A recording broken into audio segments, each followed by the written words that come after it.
Netflix have gone all in with their content surrounding the Paris Olympics. Not only did we get that two-part Simone Biles biopic, but we were also graced with the in-depth look at the Olympic sprinters last year. This time around it's the turn of basketball, and across 6 episodes, we see the trials and tribulations of 4 key teams as they try to obtain the coveted gold medal. I say teams, but in reality this is very much an examination of a fallen giant in Team USA. Failing to even get a medal last time out, Team USA are reeling and hoping to bounce back at the Paris Olympics.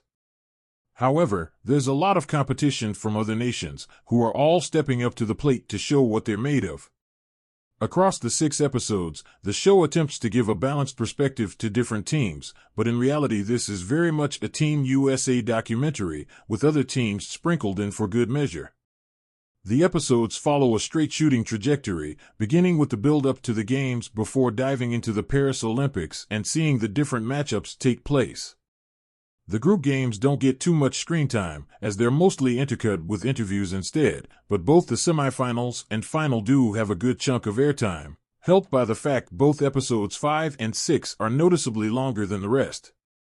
That's just as well because the semifinal match between Serbia and USA is off the charts. Despite the focus on Team USA though, there is some compelling material here for the other teams.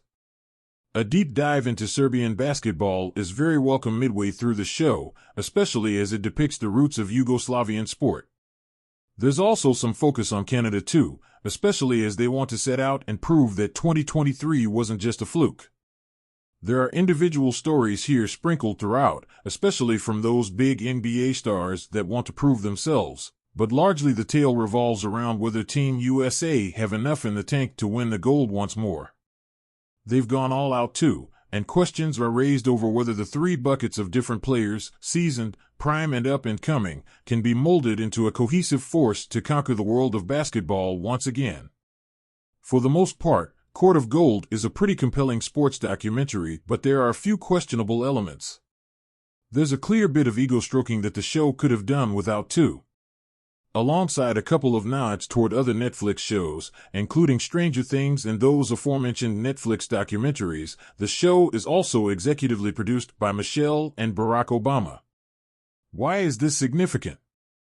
Well, Barack Obama shows up in episode 1 to lend his expertise on the subject.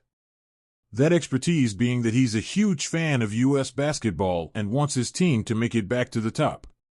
He even hangs with the players too, joking and chewing gum. What was the point of all this? What does he add to the documentary? If anything, it's a detriment because it shows his obvious bias. This aside though, if you can go in knowing that Court of Gold chronicles Team USA's journey back to the top, with a few other teams sprinkled in for good measure, you're sure to enjoy what's here. The interviews are insightful, and NBA analyst and reporter Malika Andrews adds a lot of depth to this one too, especially for those not completely clued up on everything going on in the basketball world. Well edited for the most part, and engrossing throughout, Court of Gold is a compelling and worthwhile watch.